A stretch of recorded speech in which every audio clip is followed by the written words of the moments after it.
1. A year and a half ago, I was leaving a very toxic and abusive relationship. I have a job and stable income, but wasn't planning on staying in the state I was staying in. So I didn't want to get a lease and root myself there for a year on the off chance that an opportunity came up.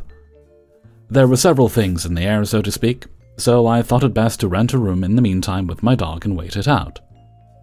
I found a room on Craigslist and went to tour it. It was nice. A little far, but hey, I needed something quick. I paid pro-rated rent for 1 month and the full rent for the next. A total of $1,400, which was already more than it should have been, but I wasn't in the position to argue that. I also paid a $500 deposit for damages. Then everything started going downhill. I moved in and things were fine for a week. Roommate and I hung out a bit and drank and enjoyed our dogs and each other's company. I would let her try foods I cooked and vice versa. Juices, snacks, dinners, I didn't mind, until one day my meal prep bowl went missing. I did give her 1, as I knew I would be tired of it soon, but I made 5. 3 were there, 2 were gone. I asked roommate about it and she claimed she didn't know. First red flag. Only 2 people in this home and the dogs didn't grow arms and touch it. Then, as I'm helping my friend file her taxes for the first time, a man shows up and serves me a summons for court. He thought I was the roommate, and it was for back payment of rent. She has been behind and about to get evicted. I mentioned this and she exclaimed, "They were supposed to take that back." So she knew. She brought someone into her situation knowing this was going to happen. Then the water went out. She didn't pay the bill. I had to shower at work when I drove an hour to the office. She claimed the city was having issues. They weren't. Her internet was out. She didn't pay that bill either. She said it wasn't her fault. She was trying to get me to offer to pay the bill, as I needed it for work. I didn't. I opted to go to the office.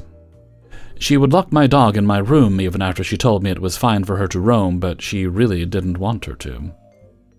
That's fine, you're home, but she also broke my ceiling fan in the room. My window was broken, so I couldn't open it. And she kept the heat on.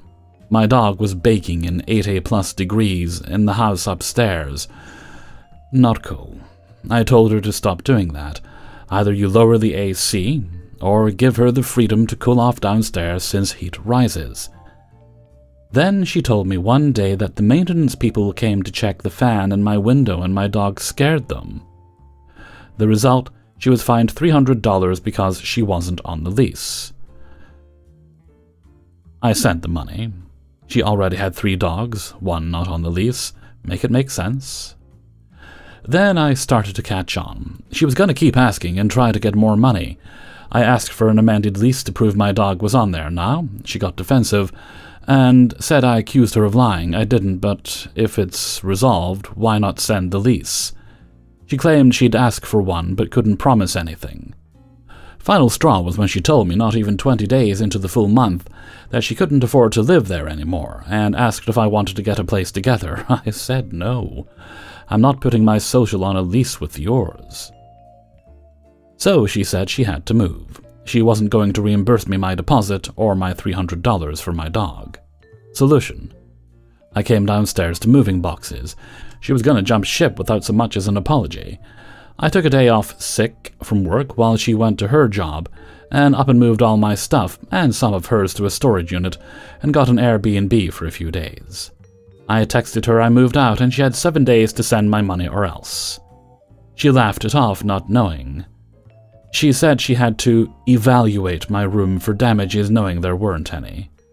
But I figured I'd give it some time, so she knew how serious I was. She got home from work and my phone started blowing up. I reiterated 7 days and you'll have your stuff, otherwise I'm selling it. She didn't pay, so I got my money back in other means. All but $22, which I was okay with. I sold it all. I wasted my entire tax refund and then some to move. She knew she wasn't right, and I was pinching pennies at this point. She threatened me with cops, but we both knew that was an empty threat. I spent 20 days in a home I paid a full month's rent for. Never again. Been on my own ever since. 2. Day 1 of a 7-day cruise, and everyone is boarding and trying to get their bearings and general orientation of the ship. My wife and I asked for directions to our cabin, so we could drop off a few small bags we carried on with us. As the crew member who was stationed near the lobby area of the elevators gave us directions, another guest and his wife overheard as they passed by, and I then heard the gentleman say to his wife, "How stupid do you have to be to not understand that if your cabin number starts with a 7, it means your cabin is on deck 7. I let that one go. We all waited for the next available elevator, and when it arrived, a few people hopped on, including the idiot that mumbled about us being stupid for inquiring about the location of our cabin. As my wife and I gathered our bags to join them, I asked for someone to hold the doors, but was greeted by the same voice declaring, "Sucks to be you," and watched as he purposely reached for the elevator floor buttons, encouraging the doors to close in our faces. Taking the next elevator, we made it to our cabin and dropped off our bags and got acquainted with our room. I noticed how simple the remote control to the generic flat-screen television was, very basic, and for some reason that struck me as interesting for such a luxurious ship. We left the room and went up to the Lido deck for a quick lunchtime buffet. It was there that I saw him without him seeing me. I kept an eye on him, with the purpose of simply being able to avoid him, but I decided that I would really like to know where their cabin was. I didn't know at the time why, I just concluded that confirmation would probably be good to have. So I excused myself from my wife and followed them undetected until I discovered the location of their cabin. Thankfully, that did not take long, because that was their next stop. They were one floor below our floor and nearly in the same position, but on the opposite side of the ship. After that, I was relieved that we would probably not have very many more encounters with them, and quickly rejoined my wife. My wife and I spent a lot of time in casinos, and this trip was going to be no different. So after dinner that night, we freshened up for a long night of gambling that would most likely not end until about 3 or 4 in the morning. While waiting for my wife to get ready, I began examining the remote control again, and deduced that those overly simple TV remotes were probably the same in every cabin, and as such, the remotes would probably work on any TV on the ship if they were brought close enough.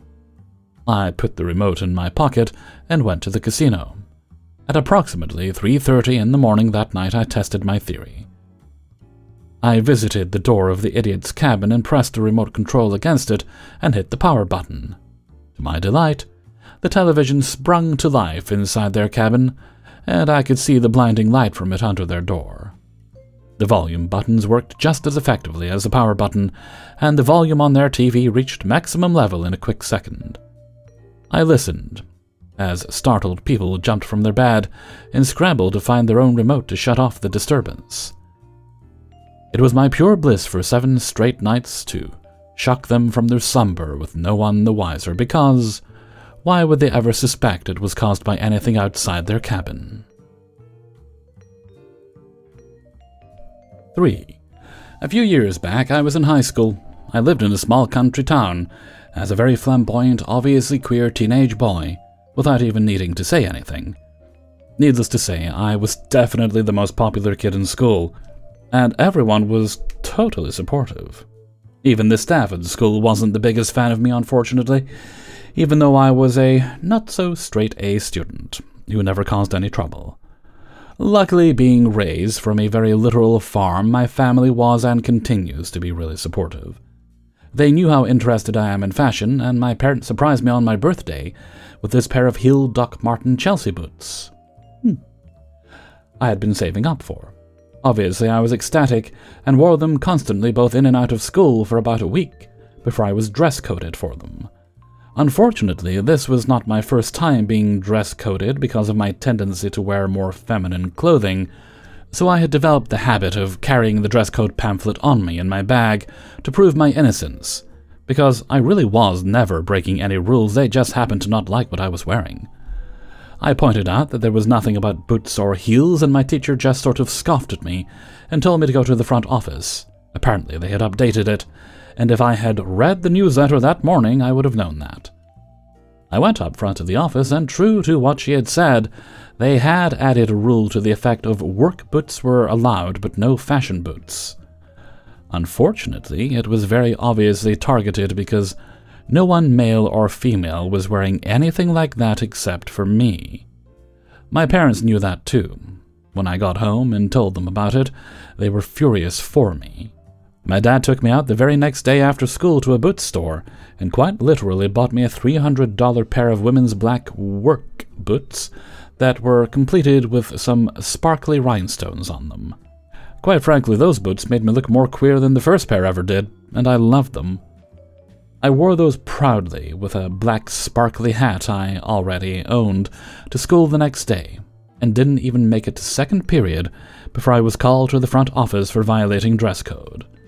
The assistant principal told me these were obviously violating dress code, and I insisted that these were work boots. And practically every other kid wore cowboy boots to school every single day, so there couldn't possibly be a problem with mine. She wouldn't budge, and neither would I, so my parents were called, and it was escalated to the principal. Luckily, we expected this, and we were prepared. My dad showed up, in all of his fresh-off-the-farm, dirt-covered glory, to my principal's office. The conversation went to the effect of her sitting there telling my father, "Those are very obviously for fashion and are violating dress code." And my father would respond something to the effect of, "How do you know what my kid chooses to wear to work in? Since when is wearing boots breaking dress code? Look at everyone else."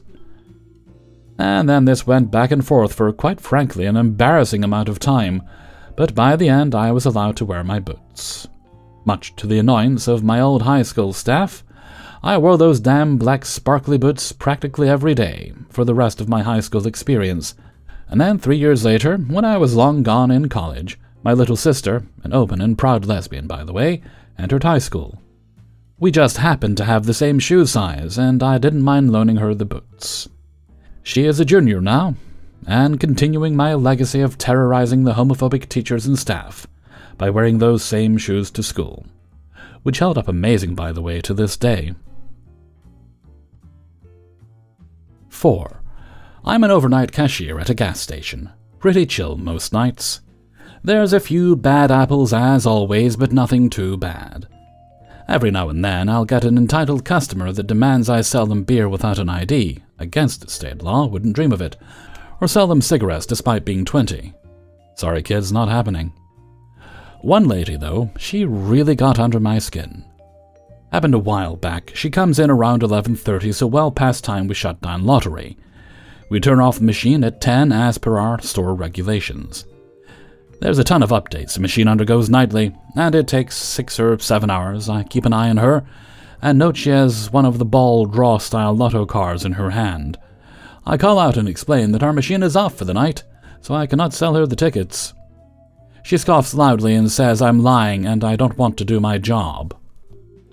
I reiterate that the machine is already undergoing maintenance, so she will have to return at 5 a.m. when the machine is ready for service. She throws the ticket on the ground and stumps to the beer. I'm already annoyed, and in my head I know I'll make sure my coworker takes care of her next time. I don't want to deal with this drama. She comes back to the counter, beer cans in tow, and slams them onto the counter. I grab one to scan and ask for her ID.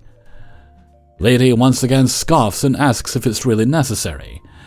She has wrinkles older than me. I explain that it's store policy and state law to see ID for alcohol purchases. We go back and forth for 5 minutes. It only ends when I tell her she can either give me ID so I can do my job or she can leave beerless and lottoless.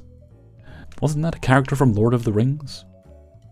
She passes me her ID, face bright red, and the lady just starts going off at this point, saying I need to lose my job. My manager, whom she called by name, would be so upset to hear how I'm treating a regular.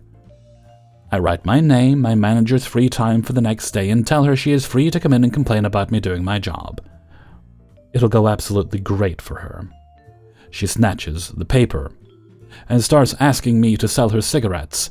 I tell her I'm not selling her anything else, as she has repeatedly made me uncomfortable, and I have the right to refuse service to anyone for any reason. She leaves screaming that she's going to come back and kick my butt. I leave a long text to my managers in the group chat explaining what happened, along with a description of her. Couple of hours later, some of my regulars come in for their nightly coffees. 2 local sheriffs. I give them the rundown of what transpired, and one of them promises to swing through a few times for a few nights to make sure she's not causing trouble. Here's where I get petty. She had parked at the front of the store. I had perfect view of her license plates, so I took note and waited. Lady shows up 2 nights later and parks by the dumpster. She's standing on the sidewalk for 2 hours waiting for me to come outside. About an hour in, I call the tow service our store uses. I say there's a broken-down car in our parking lot, in prime parking position as per rules. Cops come through, as they always do, for coffee, and they ask me if there's a customer harassing me. I confirm it. They go out and talk to her. At this point, the tow truck pulls in. Lady starts walking away from the cops to talk to the driver, confused and angry. I didn't get to hear much of the encounter, but I watched as she got arrested, put in the back of the patrol car, and they waited for the tow truck to finish hauling off her car before leaving. No idea what happened to her. She hadn't come back in, and I didn't get in trouble with management. 5. So to preface, I know I'm something of a nepo baby, but it is what it is. My mom is incredibly successful in a very niche but very lucrative field of business. This allowed my dad to be a stay-at-home dad, and for me and my siblings to get a good education. When I graduated from college, I decided to go into the same field as my mom. While I love her and our relationship is good, I very much did not want to be viewed as her kid, or receive special treatment due to how well regarded she is, so I use my dad's surname, and generally keep who my mom is to myself. I also avoided coming to work for her. In my field and country, it's generally accepted that people are hired for a trial period, at the end of which either the employee or employer can cut ties with no fines or compensation required. So anyway, I went to work at one company. Again, I'll remind you, very niche market, very few employment opportunities. I went in for my trial period and everyone seemed pretty happy for me. I put out some fires and one superior describes me as a workhorse because I'm first to the office, last out the door. It goes pretty well, except for one colleague in my team. This dude is a huge jerk.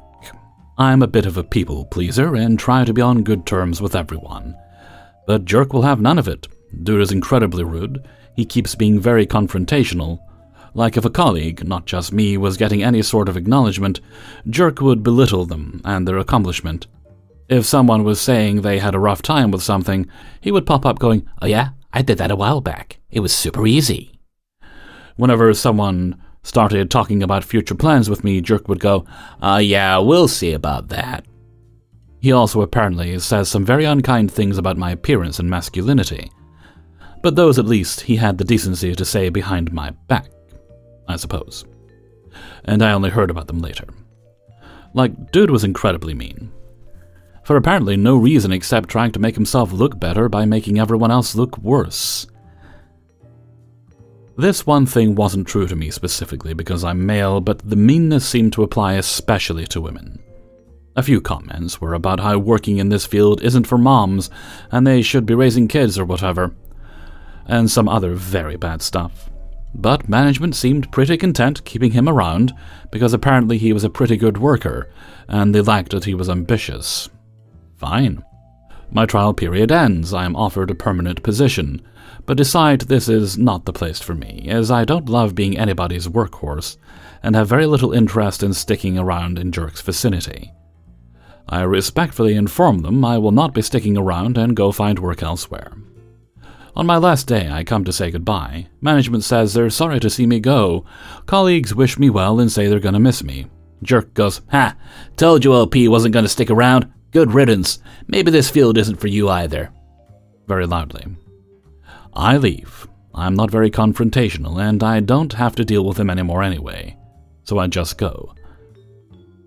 Some time goes by. I'm now employed elsewhere. I'm happy and doing well. I love my work and my colleagues. I've been promoted, and I don't really think about Jerk anymore, except apparently there's a relative influx of applicants from Jerk's company. Relative because, again, very niche market, whatever. My boss knows I did a trial period over there, so whenever an applicant comes up, he asks me about my experience with them. There are very few people I dislike, so when asked, I usually give my honest opinion, which is usually very positive. But guess whose application we suddenly receive? It's Jerk. My boss asks for my opinion, and I say, look, I have personal feelings about this person, and I can't be objective. My boss, knowing just how positive I usually am about basically everyone, asks me what's up. And eventually I tell him. I tell him everything. Jerk obviously doesn't get hired, and I assume that's the end of that. A few days later, we have a family dinner. My mom goes, wait, you had a trial period at that company, right? Do you know Jerk? Well, my mom knew there was a person I really didn't get along with at that company, and the things they did. I tell her it was him. Obviously. She ain't gonna hire him either, especially given his views on women. So, my company ends up hiring one of Jerk's company's former workers. Me and her are on great terms, and this is how I discover what happened there. He got promoted, and that made a bunch of people want to leave. This caused management to look into why, and why strong applicants were leaving after their trial period was over. Turned out it was him. Someone had a talk with him, and from what I gather, he was not receptive to criticism. He was let go. This is when he applied to the company I work for and to my mom's. From what I understand, he no longer works in our field. There are, as I mentioned, not many employers around. But unfortunately, I have no idea what he does do. Hey everybody, Hellfreezer here, and thank you very much for listening to Revenge is Ice Cream, episode 380.